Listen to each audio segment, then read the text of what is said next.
خداوند یسوع مسیح کے زندہ جلالی بابرکت نام میں آپ سب کی سلامتی ہو۔ آج کی صبح ہمارے لیے کلام مقدس میں سے تلاوت پہلا کرنتھیوں اس کا 10واں باب، اس کی 6 تا 11 آیات۔ کلام مقدس میں لکھا ہے، یہ باتیں ہمارے واسطے عبرت ٹھہریں تاکہ ہم بری چیزوں کی خواہش نہ کریں جیسے انہوں نے کی، اور تم بت پرست نہ بنو جس طرح بعض ان میں سے بن گئے تھے۔ چنانچہ لکھا ہے کہ لوگ کھانے پینے کو بیٹھے، پھر ناچنے کودنے کو اٹھے، اور ہم حرام کاری نہ کریں جس طرح ان میں سے بعض نے کی، اور ایک ہی دن میں 23,000 مارے گئے۔ اور ہم خداوند کی آزمائش نہ کریں جیسے ان میں سے بعض نے کی، اور سانپوں نے انہیں ہلاک کیا، اور تم بڑبڑاؤ نہیں جس طرح ان میں سے بعض بڑبڑائے اور ہلاک کرنے والے سے ہلاک ہوئے۔ یہ باتیں ان پر عبرت کے لیے واقع ہوئیں، اور ہم آخری زمانہ والوں کی نصیحت کے واسطے لکھی گئیں۔ بس جو کوئی اپنے آپ کو قائم سمجھتا ہے وہ خبردار رہے کہ گر نہ پڑے۔ کلام مقدس کا ہم سب کے لیے پڑھا اور سنا جانا باعث برکت ہو، آمین۔ مسیح صبح و برکت نام میں آپ سب کی سلامتی ہو۔ آج جو حوالہ کرنتھیوں کے خط میں سے آپ کے سامنے تلاوت کیا گیا ہے، اس میں خدا کا بندہ مقدس پالوس رسول کرنتھس کی کلیسیا کو آگاہی کا پیغام دیتا ہے، نصیحت کرتا ہے، اور یہ آگاہی کا پیغام اس کلیسیا کے لیے تھا اس وقت جو انتہائی بابرکت تھی۔ کرنتھس کی کلیسیا کو غیر اقوام کے درمیان خدا نے انتہائی بابرکت رسول یعنی مقدس پالوس رسول کے وسیلہ سے قائم کیا۔ کئی ایک لحاظ سے یہ کلیسیا بابرکت تھی، لیکن جو زیادہ بابرکت ہوتا ہے اس کے لیے زیادہ یہ ممکن ہوتا ہے کہ وہ آزمائش میں نہ گر جائے اور گناہ میں نہ گر جائے۔ اس کے آزمائش اور گناہ میں گرنے کا اندیشہ زیادہ ہوتا ہے، اس لیے پالوس رسول اس کلیسیا کو آگاہی کا پیغام دیتا ہے۔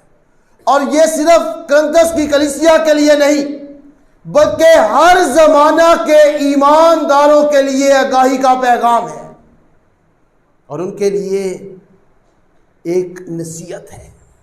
اس لیے آج جب ہم اس نصیحت میں سے اپنی ہدایت و رہنمائی کے لیے سیکھیں گے تو ہم اگر پالوس رسول کے طریقہ کار کو دیکھیں تو وہ نصیحت کرنے سے پہلے 9ویں باب کی 24ویں آیت سے 27ویں آیت تک وہ دنوی دلیل سے پہلے انہیں سمجھاتا ہے، اور ان سے کہتا ہے دوڑ میں تو سب دوڑتے ہیں لیکن ایک انعام لے جاتا ہے، اور تم ایسے دوڑو کہ جیتو۔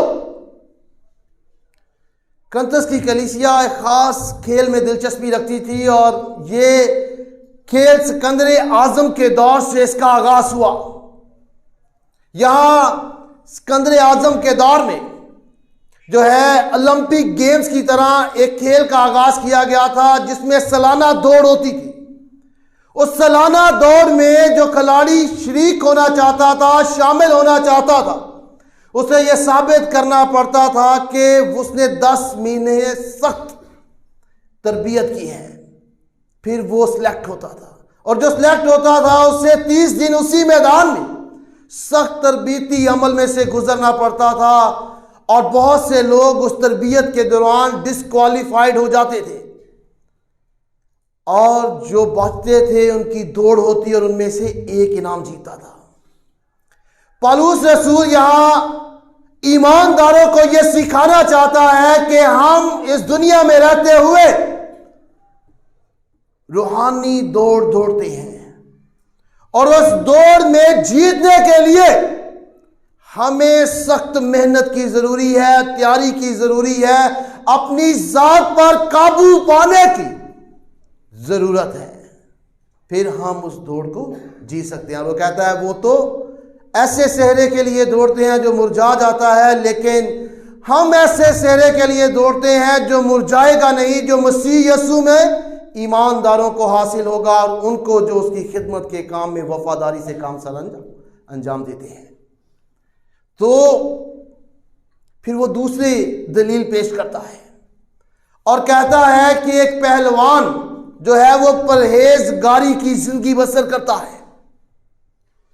ایک پہلوان کے پاس یہ آزادی ہوتی ہے کہ وہ جس طرح دوسری دنیا میں دوسرے لوگ جو ہے وہ کھاتے پیتے ہیں یا زندگی بسر کرتے ہیں، وہ بھی ان کی طرح زندگی بسر کرے، لیکن ایک پہلوان اپنے آپ کو جسمانی طور پر مضبوط کرنے کے لیے بہت سی چیزوں کو نہیں کھاتا پیتا۔ اس کی زندگی ایک منظم ہوتی ہے، وہ وقت پر مختلف چیزوں کو کرتا ہے، اس کی ڈسپلنڈ لائف ہوتی ہے۔ وہ بہت سی جسمانی خواہشات کو رد کرتا ہے، سیکریفائس کرتا ہے، پھر وہ مضبوطی حاصل کرتا ہے تاکہ جب میدان میں وہ مقابلہ کرے تو جیتے۔ تو جیت کے لیے اسے مسلسل اپنے آپ کو منظم کرنا پڑتا ہے، مسلسل تیاری کرنی پڑتی ہے، اور مسلسل جو ہے پرہیزگاری کے عمل میں سے گزرنا پڑتا ہے۔ تو ہم بطور ایماندار جب اس دنیا میں رہتے ہیں تو ہمیں ایک پہلوان کی طرح اپنے ایمان کو مضبوط کرنے کی ضرورت ہے، تاکہ جب اس دنیا میں رہتے ہوئے دنیا کی خواہشات، گناہ اور آزمائشوں کا سامنا کرنا پڑے تو ہم مضبوطی سے ان کا مقابلہ کر سکیں۔ اس لیے ہمیں پرہیزگاری کے طور پر جو ہے وہ زندگی بسر کرنی چاہیے، اور یہ صرف کلیسیا کے لیے نہیں ہے بلکہ پاسبانوں کے لیے بھی ہے۔ اور پالوس رسول جو بڑا بابرکت جو تھا رسول تھا، وہ ان دونوں چیزوں کو اپنی ذات میں اپلائی کرتا ہے اور کہتا ہے کہ میں ایسے نہیں دوڑتا جس کا کوئی ٹھکانہ نہ ہو، یہ ایسی دوڑ کا حصہ نہیں بنتا جس کا کوئی ٹھکانہ نہ ہو، کیونکہ اسے خدا نے خدمت دی تھی کہ غیر اقوام کو جو ہے وہ خداوند میں شامل کرے۔ اس کا ایمان میں دوڑنے کا مقصد یہ تھا کہ وہ غیر اقوام کو خداوند یسوع مسیح میں شامل کرے۔ پھر وہ کہتا ہے کہ میں ایسا پہلوان نہیں ہوں جو ہوا میں مکے مارتا ہے، جس کی کوئی جو ہے تیاری نہ ہو، جس کی کوئی مضبوطی نہ ہو۔ وہ ایک پہلوان ہے ایمان کا جو تیاری کے ساتھ، مضبوطی کے ساتھ غیر اقوام میں منادی کے لیے جاتا ہے، تاکہ اوروں میں منادی کرنے سے وہ نامقبول نہ ٹھہرے۔ جب وہ غیر اقوام میں جاتا ہے تو غیر اقوام کی رسومات ہیں، ان کے طور طریقے ہیں، تاکہ ان کے طور طریقے کو وہ اپنائے نہ، بلکہ اپنے طور طریقے سے ان پر یہ ظاہر کرے کہ وہ مسیح یسوع کا شاگرد ہے۔ اس لیے وہ کہتا ہے کہ میں نامقبول نہ ٹھہروں، میں اپنے آپ کو قابو میں رکھتا ہوں۔ اگر پالوس رسول یہ سوچتا ہے کہ وہ خدا کے حضور نامقبول ہو سکتا ہے، تو پھر میں اور آپ بھی خدا کے حضور نامقبول ہو سکتے ہیں۔ اور جب وہ یہ دلیل دیتا ہے، اس کے بعد ایک بابرکت قوم کی جو ہے وہ تاریخ بیان کرتا ہے۔ ہم سب جانتے ہیں کہ خدا نے قوم بنی اسرائیل کو چنا، انہیں روحانی جسمانی برکات سے نوازا تاکہ اس دنیا میں رہتے ہوئے چلتے پھرتے وہ خدا کے گواہ ہوں۔ اور 10ویں باب میں وہ ان کی تاریخ کو بیان کرتا ہے۔ وہ کہتا ہے کہ ہمارے باپ دادا سب بادل کے نیچے تھے اور سب سمندر میں سے گزرے۔ بادل کے نیچے ہونا خدا کی حضوری میں ہے، کیونکہ خدا اسرائیل قوم کے ساتھ دن میں بادل کے ستون میں اور رات کو آگ بادل میں اور رات کو آگ کے ستون میں جو ہے وہ ان کی رہنمائی کرتا تھا، یعنی خدا کی حضوری میں ہے۔ پھر خدا نے ساری قوم کو جو ہے موجزانہ طور سے سمندر پار کروایا۔ پھر وہ کہتا ہے کہ ان سب نے اس بادل میں اور موسیٰ میں بپتسمہ لیا۔ اس سے مراد وہ بپتسمہ نہیں ہے جو ہم بپتسمہ لیتے ہیں، پانی کا بپتسمہ جسے ہم پانی چھڑکتے ہیں، ڈیلتے ہیں یا پانی میں ڈبوتے ہیں، کیونکہ اسرائیل قوم کو نہ پانی نے چھوا تھا، نہ پانی کے چھٹکے ان پر پڑے تھے، اور نہ ہی پانی میں انہیں ڈبویا گیا تھا، بلکہ خدا نے پانی کو 2 حصوں میں کر دیا تھا، اور وہ مصر کی غلامی سے نکل کر نئی زندگی میں داخل ہوئے تھے۔ اور اس بپتسمے سے مراد یہ ہے کہ خدا نے ان کو غلامی سے آزادی میں داخل کیا۔ پھر ان کی جسمانی خوراک کو پورا کرنے کے لیے خدا نے آسمانی خوراک انہیں مہیا کی۔ ان کی پیاس کو بجھانے کے لیے چٹان سے پانی مہیا کیا، اور اسے تلاوت کردہ حوالہ میں روحانی چٹان کہا گیا ہے، جو ان کے ساتھ ساتھ رہتی تھی، اور وہ مسیح تھا۔ یہ ساری برکتیں ساری قوم میں تھی، لیکن خدا کے پاک کلام میں لکھا ہے ان میں سے اکثروں پر خدا راضی نہ ہوا، یعنی ان میں سے زیادہ تر سے خدا راضی نہ ہوا۔ کیوں؟ کیونکہ وہ خدا کے حضور نامقبول ٹھہرے۔ اگر ہم گنتی کی کتاب اس کے پہلے باب کی 46ویں آیت کو پڑھیں تو وہاں اسرائیل کی فوجی طاقت کو بیان کیا گیا ہے، اور اسرائیل نے جو جوان فوج کے لیے چنے ان کی تعداد کو لکھا ہے، اور وہاں لکھا ہے 6,05,330 فوجی مرد چنے گئے تھے، اور ہر 3 سے 4 مردوں میں سے ایک فوجی جوان چنا جاتا تھا۔ تو یہ خیال کیا جاتا ہے کہ 2.5 ملین لوگ جو قوم بنی اسرائیل کے تھے خدا کے حضور نامقبول ٹھہرے، اور خدا نے انہیں بیابان میں ہی ڈھیر کر دیا۔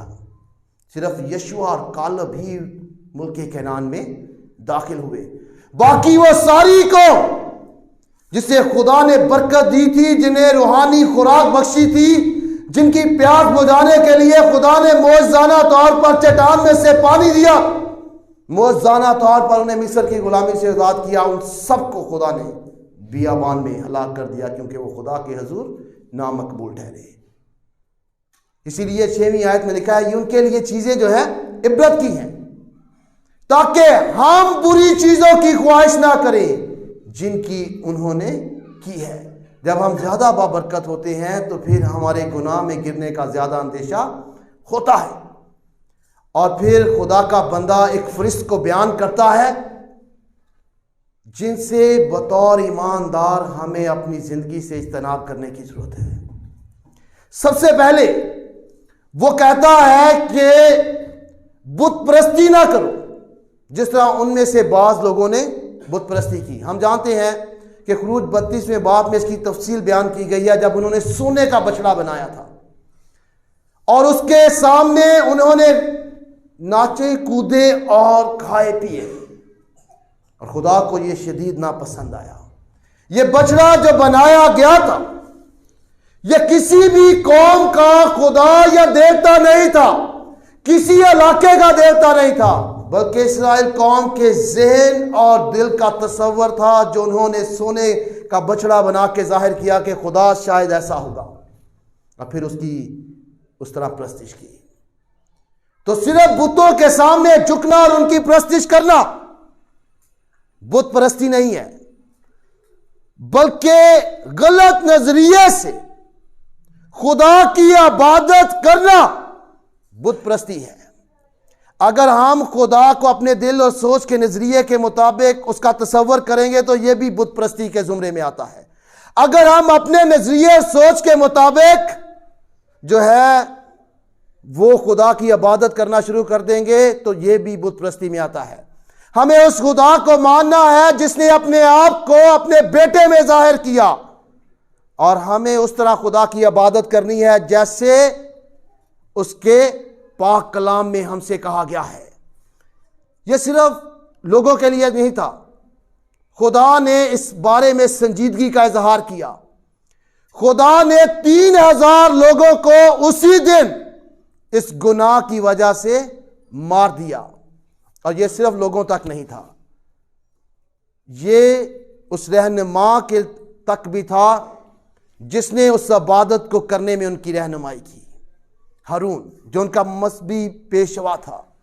آج کے دور میں بھی بہت دفعہ لوگ ایسی طرح کی عبادت یا اس طرح کی عبادت جو ان کے نظریے اور سوچ کے مطابق ٹھیک ہے پاسبانوں کو کرنے کے لیے کہتے ہیں، اور بہت دفعہ پاسبان اس طریقہ کار کی عبادت کر دیتے ہیں کیونکہ کلیسیا کو ناراض نہیں کرنا چاہتے۔ اسی طرح جب ہارون سے پوچھا گیا کہ تو نے یہ کیا کیا، تو اس نے کہا کہ لوگ یہ کہتے تھے اور چاہتے تھے۔ تو جب ہم اس طرح کی عبادت کرتے ہیں جو ہمارے نظریے کے مطابق ٹھیک ہے لیکن خدا کے نظریے کے مطابق بالکل غلط ہے، تو وہ لوگ بھی خدا کے حضور نامقبول ٹھہرتے ہیں، اور وہ خادمین بھی جو اس عبادت کو لیڈ کرتے ہیں خدا کے حضور نامقبول ٹھہرتے ہیں۔ اس لیے ہمیں اس طرح کی عبادت جو بت پرستی کے زمرے میں آتی ہے اس سے اپنے آپ کو الگ رکھنے کی ضرورت ہے۔ پھر دوسری چیز جسے خدا کے پاک کلام میں منع کیا گیا ہے، وہ کہا گیا ہے کہ حرام کاری نہ کرنا، جس طرح ان میں سے بعض نے حرام کاری کی۔ گنتی کی کتاب اس کے 25ویں باب کے مطابق اسرائیل قوم کے لوگوں نے موابی عورتوں سے شادی کی جسے خدا نے منع کیا تھا، اور بلام کے بہکاوے پر انہوں نے ایسا کیا، لیکن خدا کو یہ انتہائی ناپسندیدہ آیا، اور خدا نے 23,000 لوگوں کو اسی دن مار دیا۔ خدا آج بھی حرام کاری سے نفرت کرتا ہے۔ غیر اقوام میں ازدواج کے رشتے کو ناپسند کرتا ہے۔ ہمارے معاشرے میں خاص طور پر آج اس دور میں کلیسیا کو جو موجودہ چیلنج ہے وہ یہ ہے کہ بہت سے لوگ، کیونکہ ہمارا طلاق کا طریقہ کار جو ہے وہ لمبا ہوتا ہے، تو وہ ایک شارٹ کٹ ڈھونڈتے ہیں، کسی بھی اور مذہب کو اختیار کر لیتے ہیں، اور پھر اس شخص سے اپنے خاوند یا بیوی سے چھٹکارا حاصل کر لیتے ہیں۔ وہ اسے آسان طریقہ سمجھتے ہیں، لیکن ایسا کرنے سے وہ ہمیشہ کے لیے خدا کے حضور نامقبول ٹھہرتے ہیں۔ اس لیے ہمیں اس طرح کے تعلقات سے، اس طرح کے طریقہ کار سے اور حرام کاری سے اپنے آپ کو الگ رکھنے کی ضرورت ہے۔ پھر تیسری چیز جو خدا کے پاک کلام میں ہم سے کہا گیا ہے کہ ہم اسے نہ کریں، وہ ہے کہ خدا کی آزمائش نہ کریں، جس طرح ان میں سے بعض لوگوں نے آزمائش کی تھی۔ یہ آزمائش کرنا یہ ہے کہ جب ہم خدا کی بھلائی اور شفقت پر شک کرتے ہیں تو ہم خدا کی آزمائش کرتے ہیں۔ اگر ہم گنتی کی کتاب اس کے 21ویں باب کے ابتدائی آیات کو پڑھیں تو وہاں خدا نے اسرائیل کی بہتری کے لیے ان سے کہا کہ تم جو ہے ملک ادوم کے باہر باہر سے گھوم کر جاؤ۔ وہ رستہ مشکل تھا تو اسرائیل قوم اس رستے سے اکتائی اور خدا کی شفقت اور رحمت پر انہوں نے شک کیا، تو خدا نے 5ویں اور 6ویں آیت کے مطابق وہاں سانپ بھیجے، اور سانپوں نے انہیں ڈسا اور بہت سے لوگ وہاں پر مر گئے۔ اس لیے ہمیں اس دنیا میں زندگی بسر کرتے ہوئے خدا کی آزمائش نہیں کرنی چاہیے، اس کی شفقت اور بھلائی پر شک نہیں کرنا چاہیے۔ اور پھر جو چوتھی چیز خدا کے پاک کلام میں ہمیں منع کی گئی ہے وہ ہے بڑبڑانا۔ خدا کے پاک کلام میں لکھا ان میں سے بہت سے بڑبڑائے تو اس کی وجہ سے خدا نے انہیں ہلاک کیا۔ یہ بڑبڑانا ناشکر گزاری ہے، شکایت کرنا ہے، کمپلین کرنا ہے۔ اسرائیل کو خدا نے آسمانی خوراک دی اور وہ غلامی میں جو مچھلی کھاتے تھے اسے یاد کرتے تھے اور اس خوراک کے لیے ناشکر گزاری کرتے تھے، شکایت کرتے تھے۔ کئی ایک موقع پر وہ خدا کی رحمتوں کا، اس کی برکات کا لیے خدا کی ناشکر گزاری کرتے ہیں، لیکن ایک خاص واقعہ ہے جسے گنتی کی کتاب اس کے 16ویں باب میں بیان کیا گیا ہے، اس کی 41 سے 50 آیات میں۔ وہاں اسرائیل قوم جو ہے وہ خدا کے حضور جو ہے شکایت کرتی ہے، اور خدا نے موسیٰ سے کہا کہ تو ان کے بیچ سے ہٹ جا تو میں انہیں ایک پل میں بسم کر دوں گا۔ تو موسیٰ نے اس سے خدا کے حضور سجدہ کیا، لیکن خدا نے اس کی بات مان لی، انہیں بسم نہیں کیا، لیکن خدا نے اس جماعت کے اندر وبا کو بھیجا، اور موسیٰ جو ہے وہ بخور کو لیتا ہے اور لوگوں کی جماعت کی طرف بھاگتا ہے کہ کم سے کم لوگ جو ہے اس وبا سے مرے، اور خدا کے پاک کلام میں لکھا ہے 14,700 لوگ جو ہیں اس وبا سے مرے۔ تو ہمیں شکایت کرنے والا نہیں ہونا چاہیے، بلکہ شکر گزاری کرنے والے لوگ ہونا چاہیے۔ شکایت نہیں کرنی چاہیے، خدا کی آزمائش نہیں کرنی چاہیے، ہماری جسمانی زندگی میں حرام کاری نہیں ہونی چاہیے، ہمیں درست طریقے سے خدا کی عبادت کرنی چاہیے۔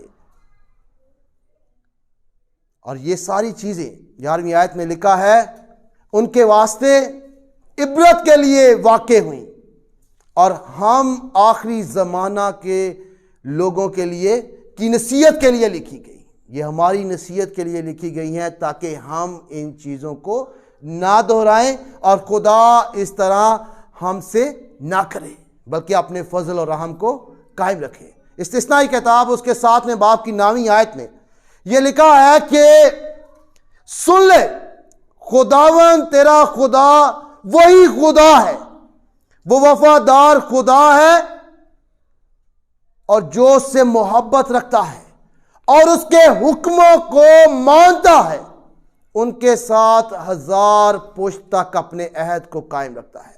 کتنی پشت تک؟ 1000 پشت تک۔ کن کے ساتھ؟